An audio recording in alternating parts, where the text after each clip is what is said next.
So I'm Jenica Stock, and I basically feel like I spent the first few years of my teaching career working way harder and way less smarter than I should have been doing.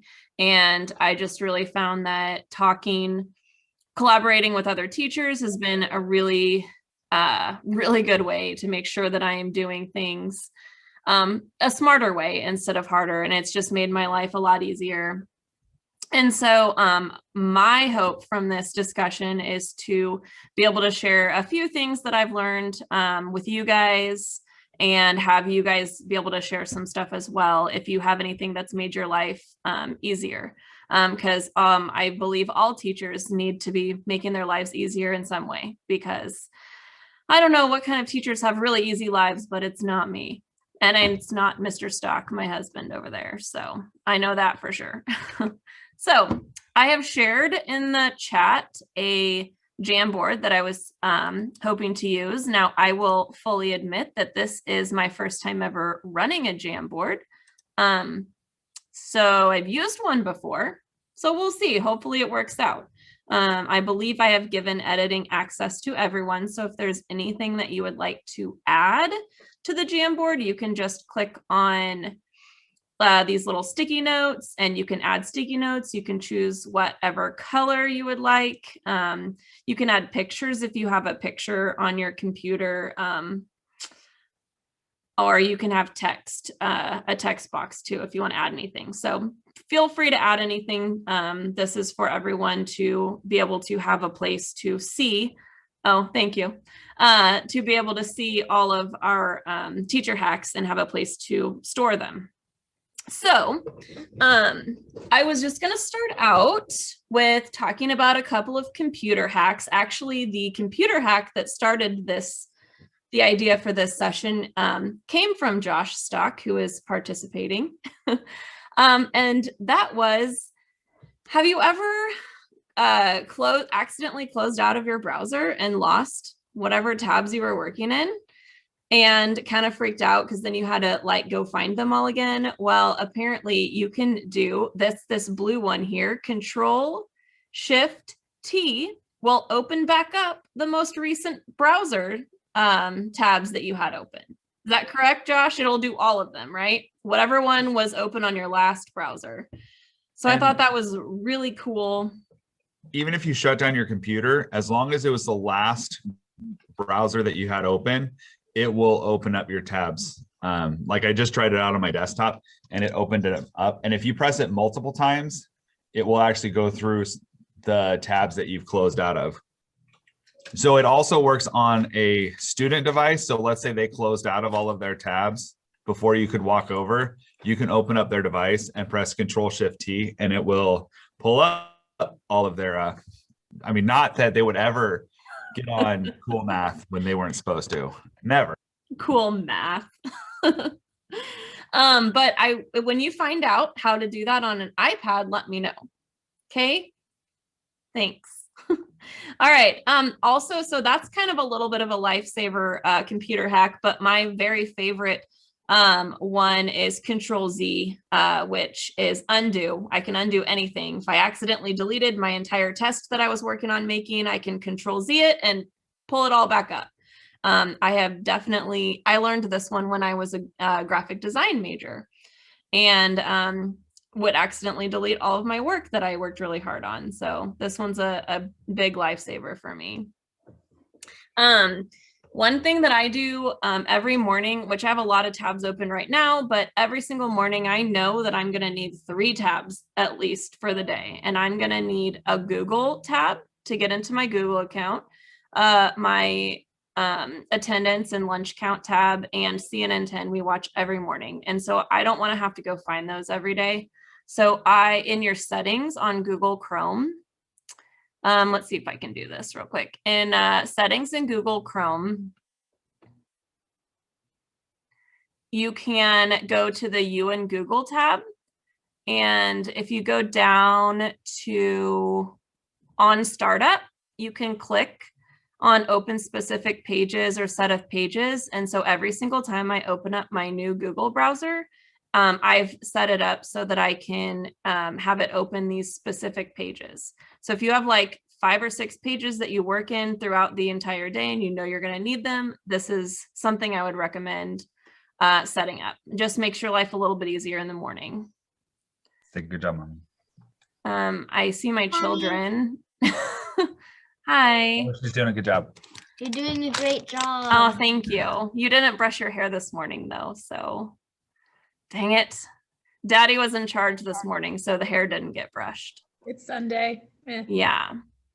And then my last one that I was going to share about computer hacks is whenever you're sending your kids off to a YouTube video or you're playing a YouTube video for them, and sometimes it has an ad or goes to the next thing, goes on to something that you have no idea what it's going to play and who knows if it's going to be appropriate or not.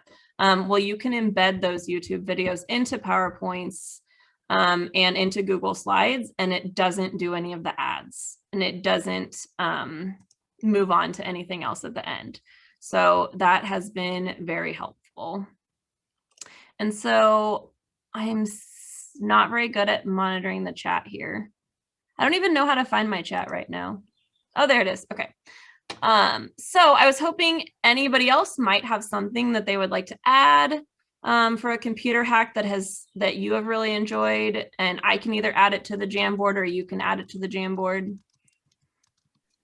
Does anybody have one they'd like to share?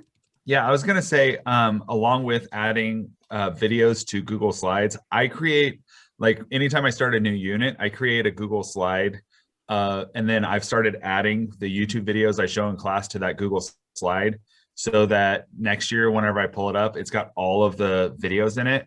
I know you could create a playlist in YouTube, but it's just easier for me that way. And then I share that same slide deck with my students so that if they wanted to rewatch some of the videos, it's just right there. And so it's easy to find. I'm all for making it easier to find things because I am not organized, and that just helps me keep it all together. We got a new one on here. Command F finds a word. Oh, we got a lot of them adding on here. Command F finds a word in your browser if you need to find a specific spot on a page. Ooh, that's nice. Creating a Google slide template for everyday's lessons. Yes, I do that. I should be using Google Slides, but I tend to use PowerPoint because that's easier for me. It's got a little bit more creative control that I have. But yes, I do that as well. And I just kind of change little bits of information, and the basic slide stays the same.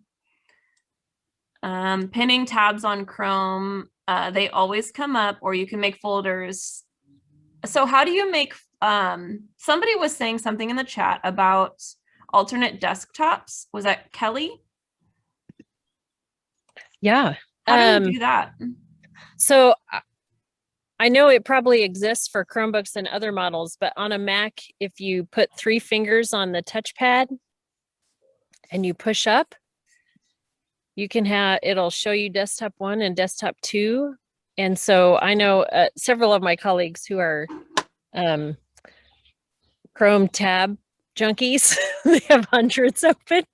They'll kind of organize their tabs and put those on the different desktops. So if we're working on one thing, oh, I know to go to that desktop, and all those tabs are saved there. So it doesn't minimize the number of tabs they have open. It just splits them into different screens. I'm sure other computer models have that. I know a Mac is 3 fingers push up, and you'll get that. Nice. I saw one in the chat that says for YouTube in the address, put a quotes in the address and it will open in the full window.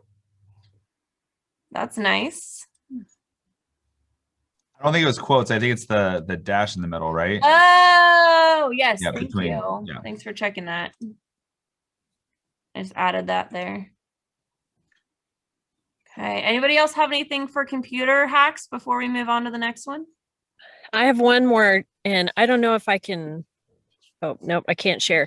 If you haven't switched from your bookmarks bar to using folders, to organize all your bookmarks, you can like quadruple the number of bookmarks you have saved that you can actually see. And it allows you to organize your bookmarks so that you can see a whole bunch of them instead of just like, I'm looking at your screen, Jenica, and we all have our favorites that we put up there, but when you make a folder, you can put you can categorize your favorites. Can you tell that I used to love having my teacher file cabinet totally in alphabetical order and I knew where to go? I have to do the exact same thing. I just do it on my computer now. Nice. All right, well, I'll move on to the next one. And that is organizational hacks. This is one that I can't remember. I went to a presentation last summer. Pocketful of Primary, I think was her name, who talked a lot about just drawers and how she puts there's like a drawer for everything. And this is one that these are not my drawers, but I use something similar to this. And I have a Monday, Tuesday, Wednesday, Thursday, Friday. A next week, I also have an extras drawer. So I can just like make all my copies for the week and stick them in there. And then I can even make copies for next week if I need to and stick it in the next week drawer and just transfer it to the other drawers. And then my to file drawer right now is so full that I can't fit anything else in it, unfortunately. I need to file things. But this has been really helpful in keeping myself organized. I have also discovered that instead of putting my units and things into file folders, I've tried this year to start to make binders for each of my units. And so I put every single thing that I need for the whole unit in the binder, and I buy these they're pretty inexpensive sticky tabs, and I just get the off-brand ones, and you can get like 500 of them for, I don't know, $10 or something. And I just use those to section out each thing that I'm going to do in the unit. And that I also use these for my planner that I've made for myself as well. These sticky tabs are amazing. Oh, I also buy them for students to section out their math notebooks. That way I don't have to go buy the dividers, which can be kind of expensive when you're buying multiple ones of them. And I just give these to the students as well. And I can say, turn to your yellow tab or turn to your pink tab. And so it's really easy for them as well. And the last one that I put on here was a request from Josh Stock. So I'm going to let him talk about the to-do list with priorities. So this is something that Jenica actually got me a little bit ago, and I just got a new Harry Potter one, which I'm really excited about that she got me. But it looks like this. You can see it on the screen. But basically what it does is I make a to-do list each day of stuff that, maybe I'm going to get done. But on the upper left, there's a list of my priorities. So those are the 3 things that I'm going to guarantee that I'm going to get done before I go to bed. And then I list any appointments, meetings, that sort of thing. And then I track my water, and I like that it has a notepad. But it's basically just like a notepad. So you just tear off each day, you tear it off and start a new one. But this has been the best way for me to organize my life. I've tried planners, I've tried all different types, but just this daily page has been really helpful. There are some people who have actually designed their own, and I can't remember who posted one, but there's a really cool one that had like a spot for you to put positive comments for like these 3 students. I want to make sure to give a positive comment to, or I want to make sure to like a daily goal or that sort of thing. So. Hey, does anybody else have any organizational hacks that they've used that they found has really helped them out? I do actually. I I even brought it home this weekend. I usually leave it at school, but I am notorious for writing things down on sticky notes or a little pad of paper, like just a quick to do or something to remind me. And so I took a cheap composition book, and I just, oops, some things are falling out because I just stuck them in there this week. But I tape, this is so old school, but I tape my notepad stuff and then I write notes. If I take this notebook to my meetings or whatever, I can jot down notes inside of it, but I also, I date everything. It is like Josh, I have tried planners and bullet journals and all sorts of things. But I still keep going back to Post-its and my notepad that just sits to the right of my computer all the time. So when I do that, instead of just it making a pile on my desk, which happens anyway, I tape them into my notebook, and now I have a running log of things that I've reminded myself to do, and I can stick a date at the top of the page to tell me, when was that note written, or if I need to find something. I like that. I'm constantly making myself a note on a sticky note, and then I don't know what to do with the sticky note. So I like that it's got a place for all those things too. And I see we have a couple being added to the Padlet baskets for a drawer in the student desk, which that's really nice because, man, they can't find anything at the back of those desks sometimes. I always go to, that was me. That's not what the ones I use because those actually don't fit in the Olathe desks. So, but the Dollar Tree, if you try and buy the Sterilite ones, they're nicer. They don't fall apart as easily, but they don't fit. The Dollar Tree ones tend to fit. They're the right height. So if you go to Dollar Tree, and if you call ahead, they will literally just give you a box of 50 of them. And so I have those. And then if one breaks, I just keep in my basement, which my husband loves so much, my box of 50 of those at any given time, and I just switch them out. Nice. Yeah, Emily, I have That's those too, and it's nice idea. when my kids are going to the library and she's like, bring your drawing utensils, and I'm like, pull that drawer out and take it with you, instead of where's it at? Where's it at? I got 17 different things and everything's falling out. So I like that too. Yeah. And then I have the rule, if it doesn't fit in your tub, you've got too much stuff. If you've got 98,000 smelly markers and they no longer fit in your tub, then you need to pick which ones are staying. And so then it's a hard and fast rule. So we don't have what we call volcano desks in my room, because we don't need anything exploding out. So that's much better. I tend to call those vomiting desks when you're just sitting there and they just spew out everything and nobody's touched them. I think volcano is probably a little bit more appropriate. I don't know. I'm considering vomiting now. I like vomiting. Go ahead.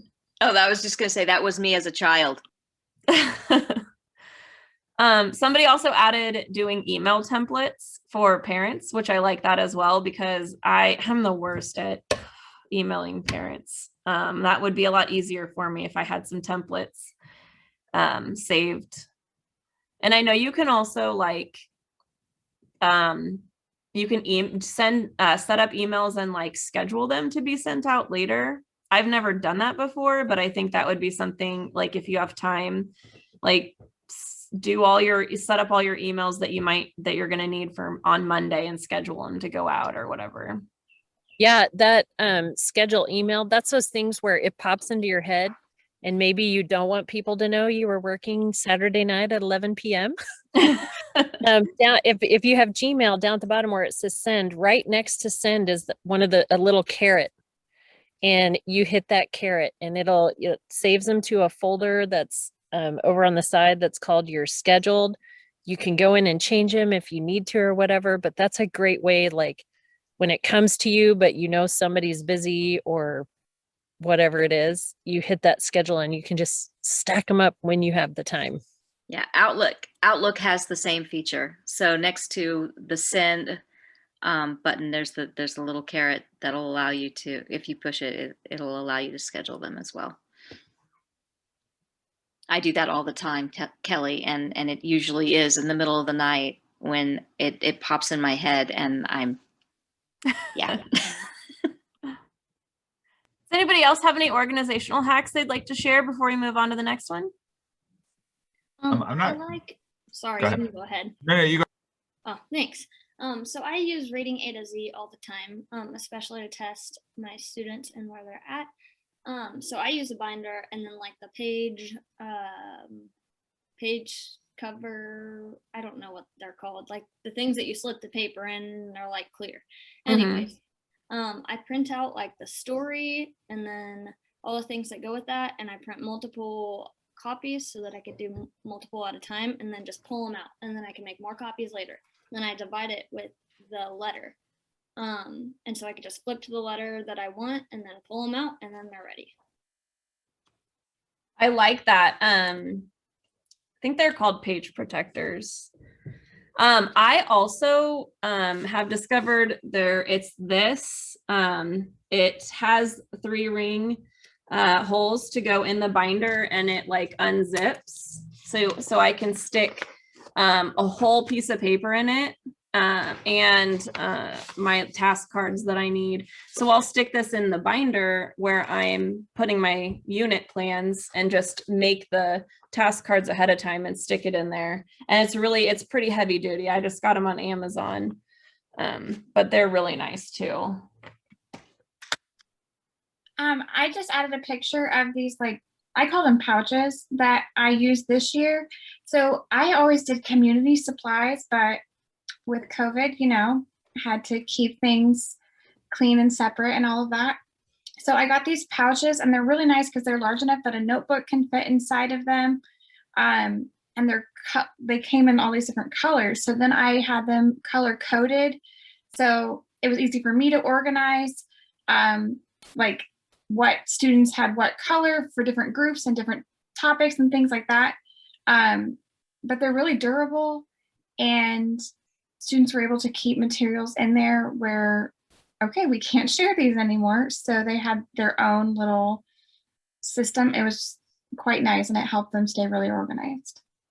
I'm just kind of having an idea with those, like you could use those for like reading groups. They could stick their book in it, their reading Exactly. spiral. Yes, and that is exactly what I did. Our math teachers have a similar thing. They they used to before COVID anyway. They had a little pouch that was attached with those plastic zip ties, and I think they used just like those regular pencil bags. They're a little smaller, that have the 3 ring holes in them. So they attached them to the back of the chairs of the student desks.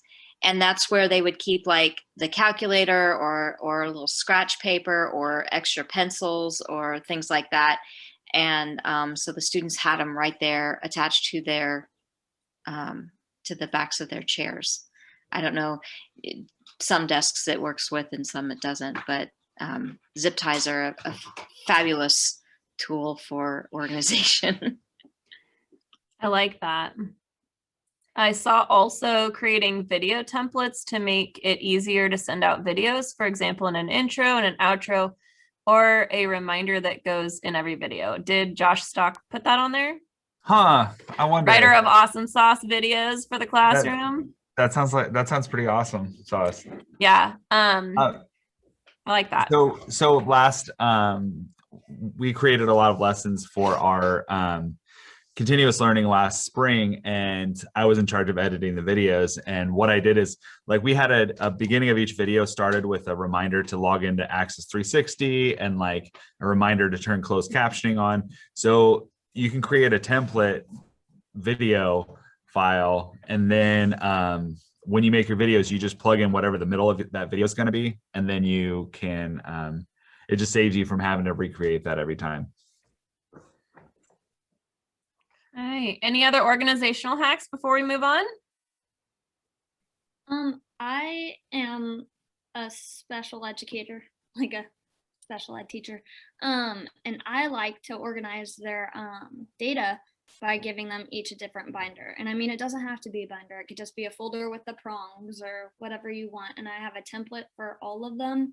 And so let's say we were working on letter recognition. Well, I could have a page that says letter recognition. Then you just put the date and then what letters you're doing, and then a plus or a minus. And so it's really easy. You could just take their folder or their binder with their name on it and just do the pluses and minus and the date. And it's really quick.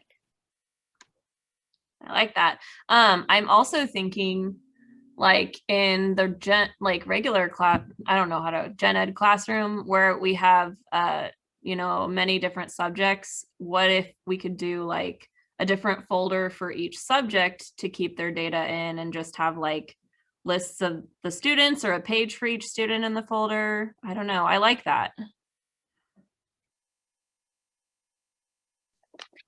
I really like, for organizational hacks, friction pins by Pilot. They're erasable, and they're like, you can buy them in like markers, you can buy them in pens, like fine tipped or whatever you really want. And I like it because most erasable pins I really, really hate.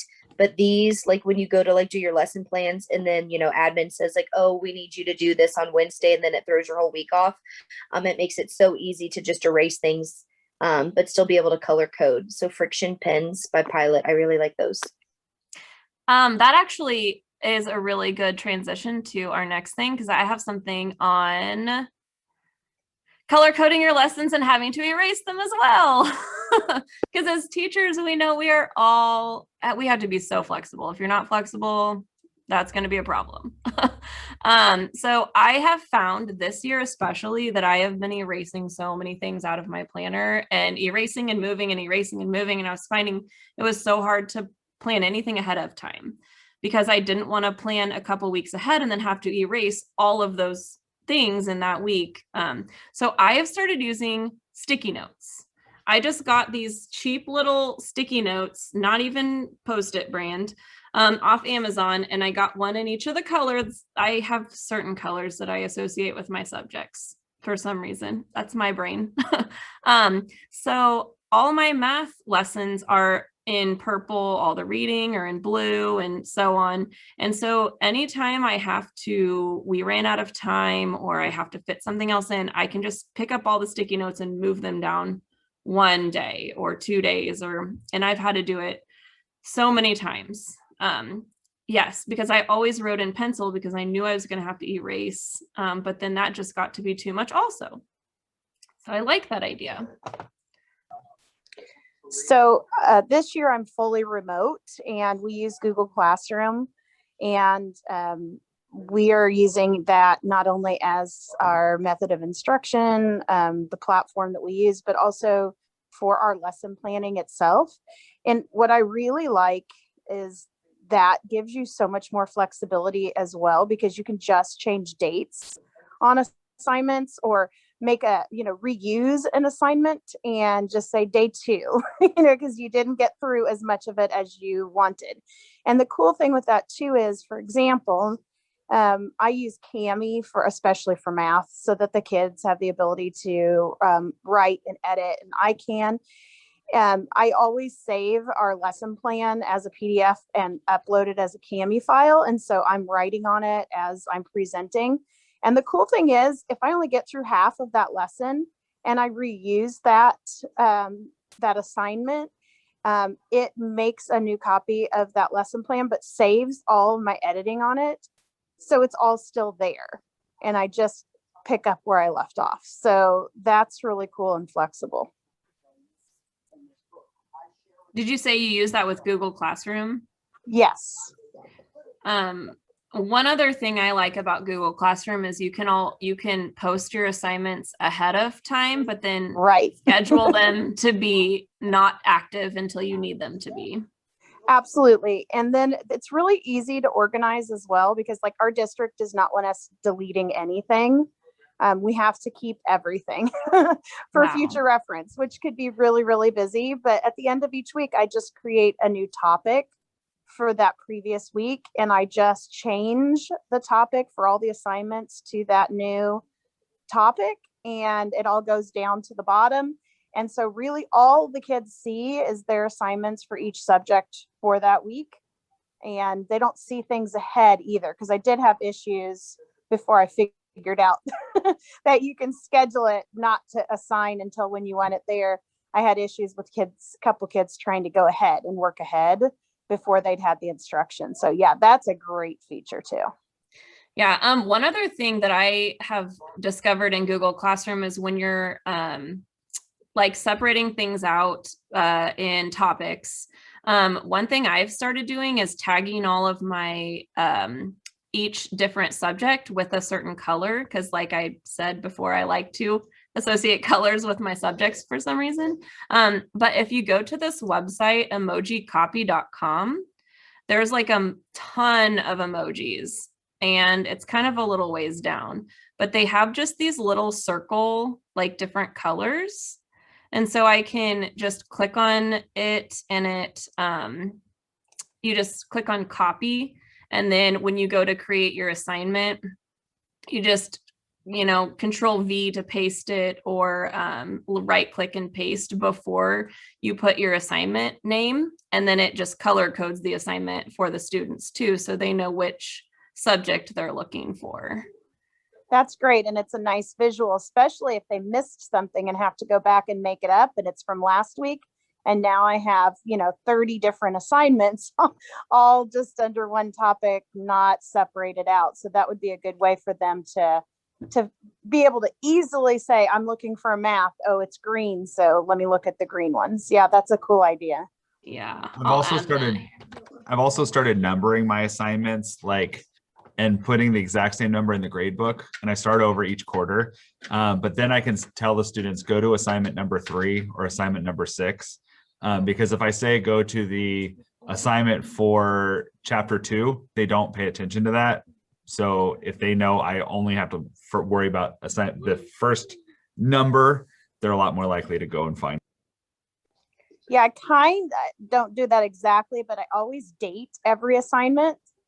And so it makes it a little easier if I say, okay, you didn't complete that social studies quiz last week. Go to this date, look for this date, and it's your social studies assignment. And that helps them a little bit more, but yeah, I like the idea of numbering them. Yeah.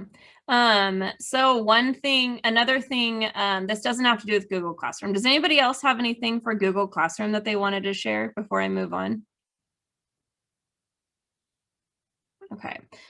So when I was talking about these hacks with Josh, this is one of the things he said that he does, tagging documents for units, like when you put them in when you save all of your files, even though, because I told him, well, I just create a folder for each unit and then I put my subjects in there. And he said, but anyway, I still will put what do you teach? Peak, that book? Yeah. I would put peak before the assignment, before every single assignment that I make. That way you can just search peak and all of your peak assignments will come up, because I may have a chapter 2 comprehension for a different book that it will be then difficult to figure out which book it came in case something gets lost in your folders or something. And then I'll also date go ahead. those too. I'll also put the year, so that if I notice that this one's from 2012 and the year hasn't changed on it, then I haven't used it for a long time and I can probably get rid of it. And then one other thing that I do for lesson planning, that I've started typing my lesson plans in either a Google Doc or on a Microsoft Word document. Here, I can pull up my Word document here. So I've started typing them up, how many days they take, so that when I'm planning, I can easily see how many days I need to set aside for these assignments. And then I will put just the general, what are we doing for it, so that I can remind myself, because I always think I'm going to remember what to do next year because I've already taught this, but I just never seem to remember exactly what I'm supposed to do. And then I add, if it's a resource that I have that I'm using, I'll add a link to that resource. Or if I made a PowerPoint for it, or a worksheet for it, I will put a link to my worksheet or my PowerPoint within my OneDrive. So that's just something that I've found has been made it a lot easier for me to not have to recreate my wheel every year. Took me until this is my 5th year teaching, and this is the first year I've done this. Took me a long time to figure this out.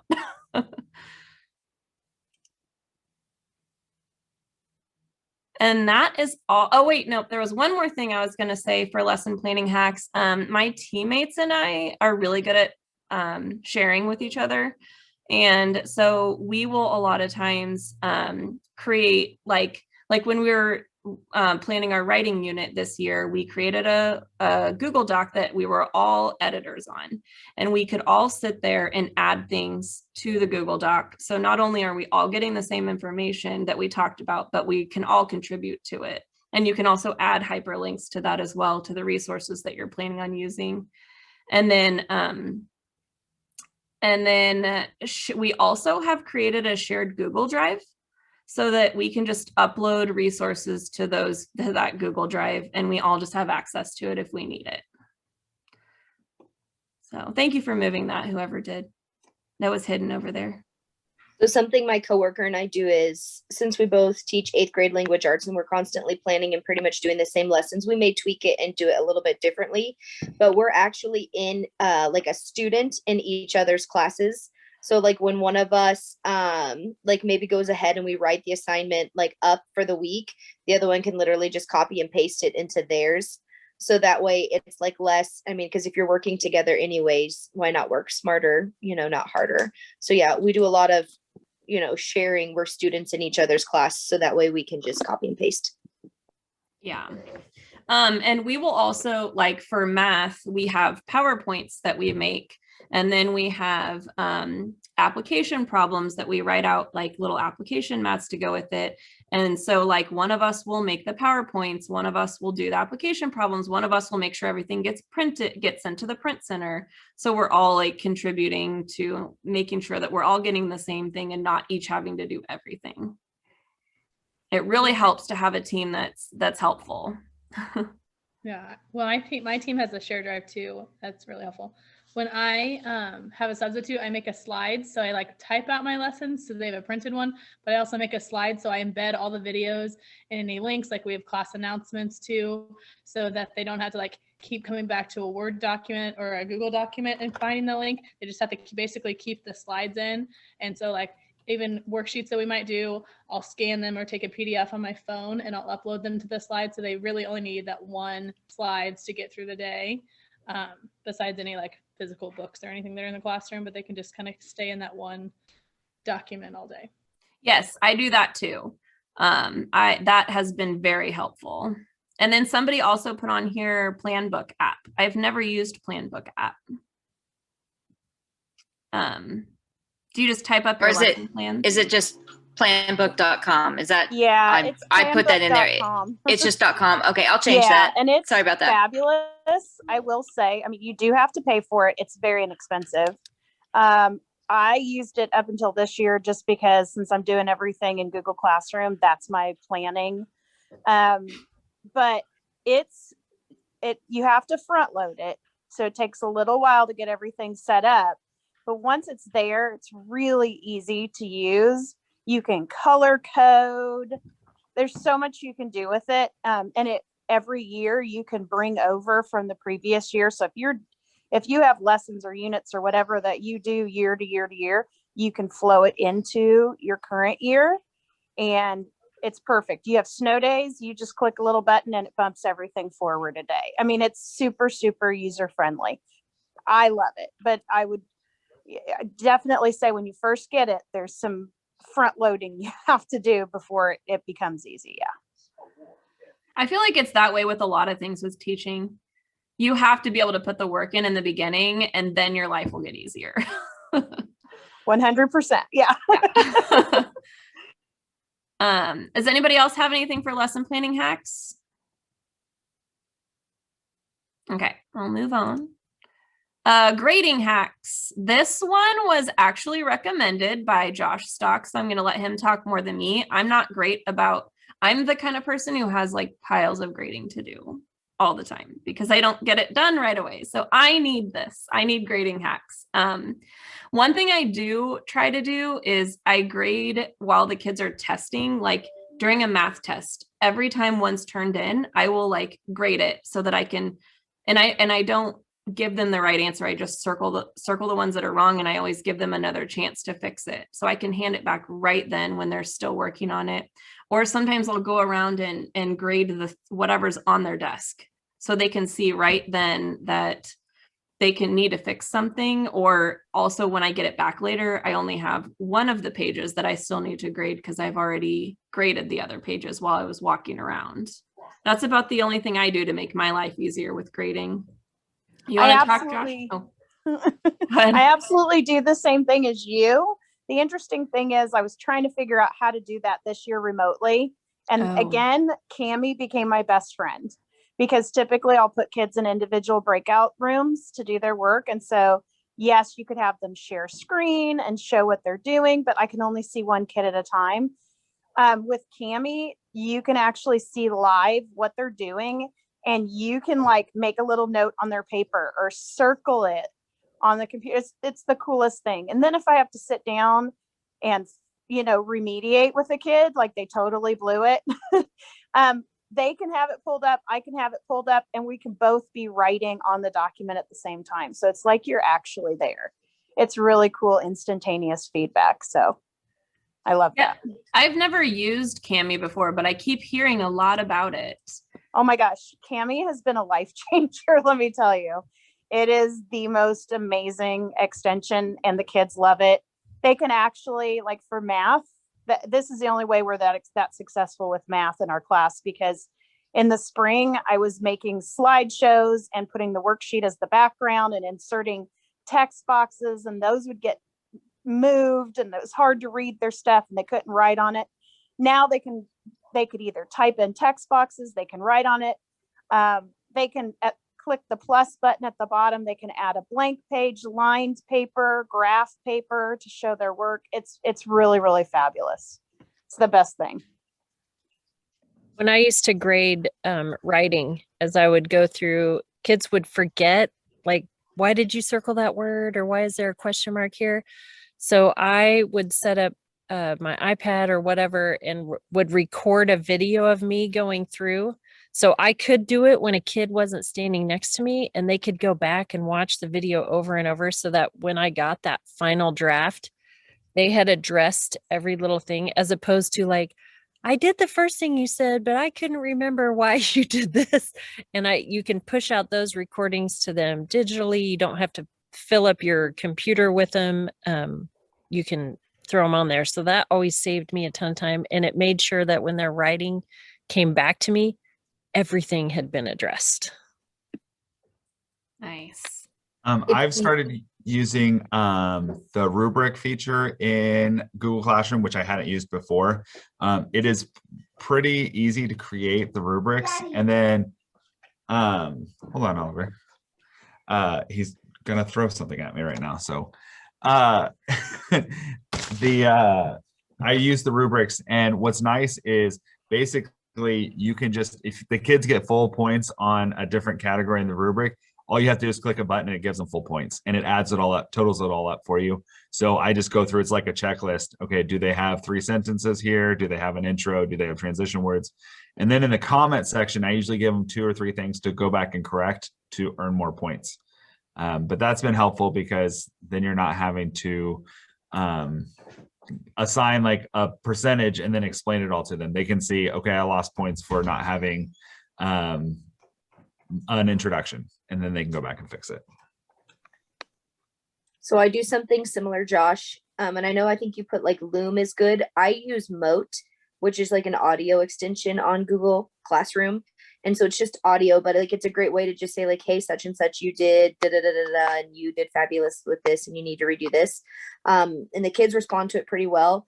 So I do something similar to Josh, but I actually do it with color coding and highlighting. So if I'm whatever standards I'm assessing, it makes it really easy for me to look and see like if kids even have it in their paper. So if it's citing evidence properly, and I say, you have to highlight it yellow, it kind of tells me a couple of different things. First, if they did it, and then also if they can identify it properly, like within their own paper.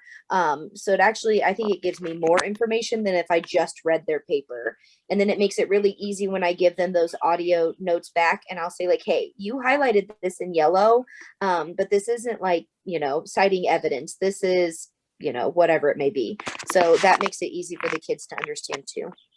Taylor, I also like that you can easily find what you're looking for. You don't have to like read it with a fine-tooth comb to figure it out. Yeah, because like grading for every little teeny tiny thing is too much. So if I pick like 3 standards that I'm going to assess them on, they know what 3 they are. They still know that even if I may not be grading anything for an introduction, they know that I'm still checking it to see like how is your introduction. So like if you skimped on it, I'm going to still tell you to go back and still fix it, but I'm only assessing certain things.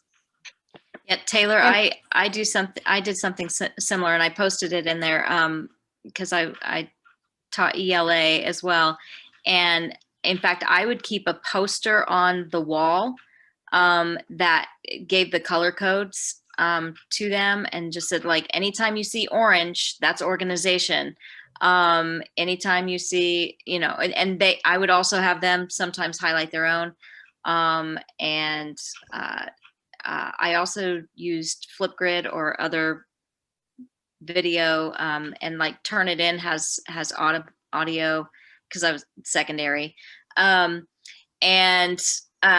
But another thing that I said in there is mini conferences with kids. If you have a checklist or your priority standards or your your proficiency scales or whatever, and a kid is sitting right there and you're checking off where they are on that standard or on in their progress on their whatever paper or project they're working on, it's right there for them, and then you just give it to them.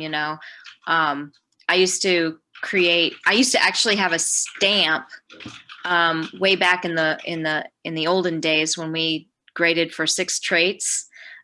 We all had 6 trait stamps. And I still have one. Do you still have one? Yeah. That's awesome. That's Yeah. awesome. That's so funny. Yeah. So yeah, we would just check them off there or give the points on that little, just on a stamp on their paper or whatever. But yeah, I love using video, and you're right. It allows them to play it back and figure out what they need to do, or audio anyway. So yeah, I love the stamp because it's such a good visual for the kids, and it's easy. It's like just a little piece of information that really gives them stuff to go by. And Mote is also fabulous. I use it when I have with my remote kids and they have questions that for me to answer it's really hard to type. I'd have like a big paragraph and they're not going to read all of that. So I can just answer their question using Mote, and they just have to click and listen to the recording. So much easier for me and for them, and they're much more likely to actually listen to my answer than they would be to read my paragraph. And Mote is just an extension. Our district just pushed it out on all the Chromebooks, and they can ask questions with Mote too. Absolutely. So we can go back and forth. Typically, I don't know, most of my kids will type their question and then I just answer with Mote is how it typically happens. But yeah, it can go both ways. And then for being remote and using Google Classroom, I use Google Forms a lot for quizzes. And usually what I'll do is have, multiple choice type questions, but then add in 1 or 2 open-ended questions that either they have to answer using race, so that I'm seeing that they're citing evidence and I know they're understanding. It's so quick to grade that way because it will self-grade like the multiple choice, and then I just have to go in for each kid, and the 1 or 2 open-ended questions I just have to grade myself, and I can choose point values and all that super, super fast. I use those for social studies and science almost always. So. All right. Any other grading hacks before we move on? All right. Behavior hacks. Behaviors are high right now. I don't know if anybody else is feeling that. My kids are angels. They Yeah. never, I had your never kids have last year. I know that's not true. So I have discovered, and this is something that just kind of like I did right now, but I have a magic clipboard. I didn't know it was magic until I did this.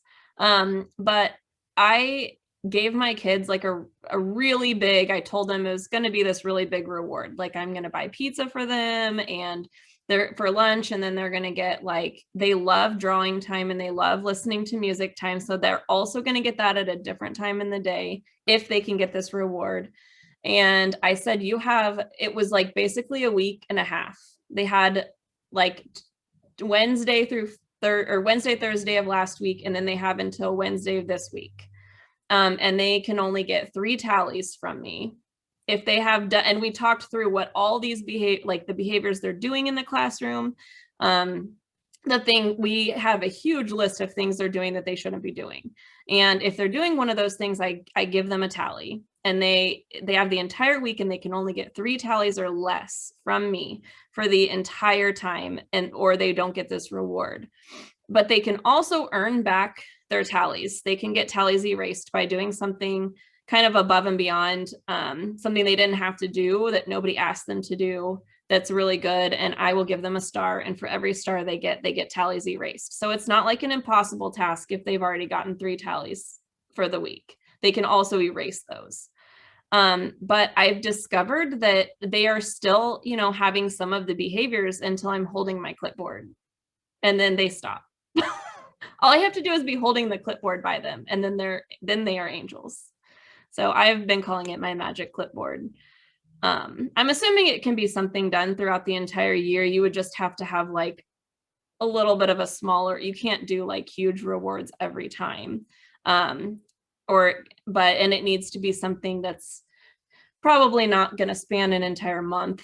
But that's been helpful. And then I know Josh had recommended self-evaluation for behavior plans. They do that there. If the kids are having to self-evaluate themselves first, then that makes it a little easier on you to do the behavior plan, but you can also see how they are viewing their own behavior. Class Dojo is a good one too. We've definitely used Class Dojo before. I love that. And they like when they get dings instead of the bad noise. I don't remember what it is, but I think I'm having trouble adding sticky notes. I'm on my iPhone, so it's not liking me. It keeps like zoning me out. But one of the things I do with my remote students is they can earn things like they can earn open chat by having good chat behavior, or they can earn choosing their breakout room partners by having good behavior in breakout rooms and following directions and doing what they're supposed to do, etc. So it's kind of like I'll up the ante and let you have more freedom if you prove to me that you can handle it. And then that can be taken away as well if then they're not doing what they're supposed to be doing. I'm trying to add it.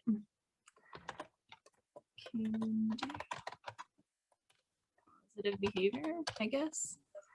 I tried twice and gave up. I'm sure my students do that all the time. Like, it's not working. I'm done. Yeah. And I honestly never do this kind of stuff on my phone, so I don't know how to help you. I'm sorry. That's okay. Mystery reward. I've heard of this before. Do they have to do like all of these things, and then once they've done them, you pull it off? Yeah, I have it in my class. I do it in my classroom. So I just have like 5 different ones that I've used through the year for like the background of it. And then you can use Post-it notes. Those have been typed on. That's not the one I used in my classroom, but I also like typed them out in a grid and then print them out and laminate them so I can just reuse them. So, and so I tape them on there. And once they've done one, I take it off. And eventually when it's blank, they get the thing. So like, I think we had an extra art project on there. And so like, I think mine has 12 little sticky note things that it has to cover. So it's like, get a compliment in the hallway. And so once they do that, they know they can take it off. Or no pencils on the floor, I take it off. Or, everyone's listening during reading and I take it off. And so they get excited to like see if they can figure it out first. So they'll come whisper like, I know what it is. It's blah, blah, blah. And I'm like, okay, keep it a secret, let someone else try to figure it out. But this is my first year doing it and they've really enjoyed it. I've also seen another teacher, I've never done it myself because I saw it towards the end of last year, where we flexed or, switched classes for different subjects. And so she would have all 3 classes, with her for writing. And so she kind of did a competition between the classes, and she would have a particular word. And every time they had good behavior, or they all got their work turned in, or whatever the requirement was for the day, she would erase one of the letters or write one of the letters. I can't remember exactly what it was. And the first class that got to the whole word, either erased or filled in, got something. Either it was, 10 minutes of free time or whatever it was. And they were very competitive with each other. We're 6th grade. So they loved seeing if they were ahead or behind and trying to rise to the occasion. So I love that. And then this one about using a student's name when they're not paying attention in your problem. I've done that in stories I'm reading. I'll put their name in it or something like that. Just kind of make them be like, what? Little bit of positive peer pressure. That's what you were just talking about, right? absolutely. Yeah. And then class craft rewards. I think Josh, you just put this one on there? And maybe they earn doing a class craft. My kids would love that. They're little artists in here. I'm going to move on to the next one because we're kind of running out of time. Sorry. Other hacks. Anything else? Josh was the one who recommended putting this one on daily check-ins. I do this too.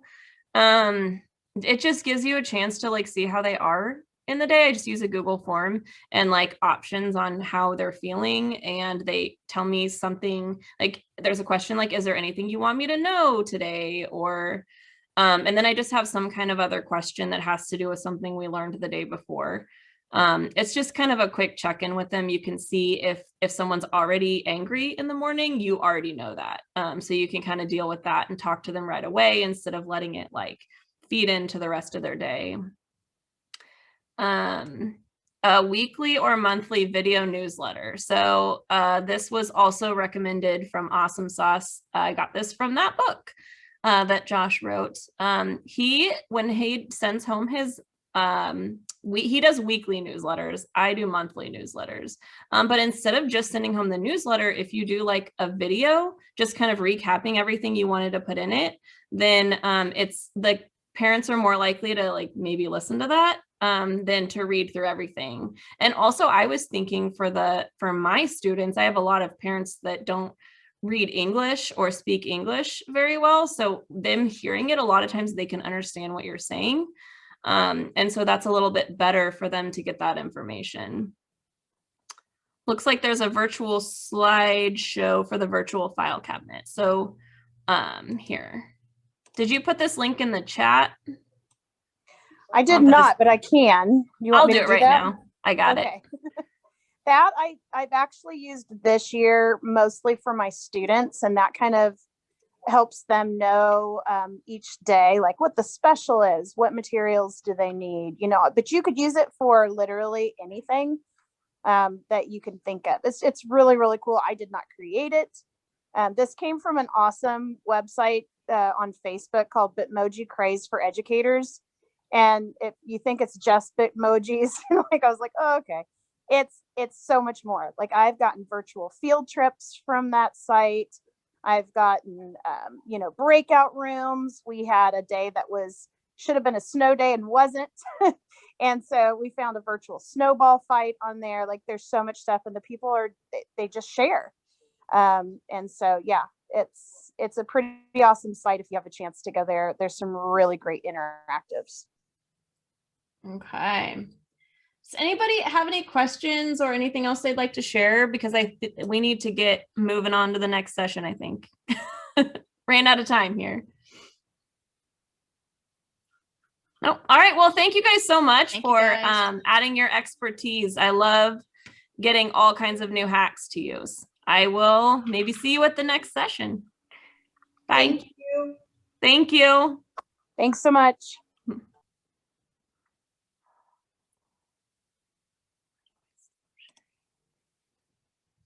Um,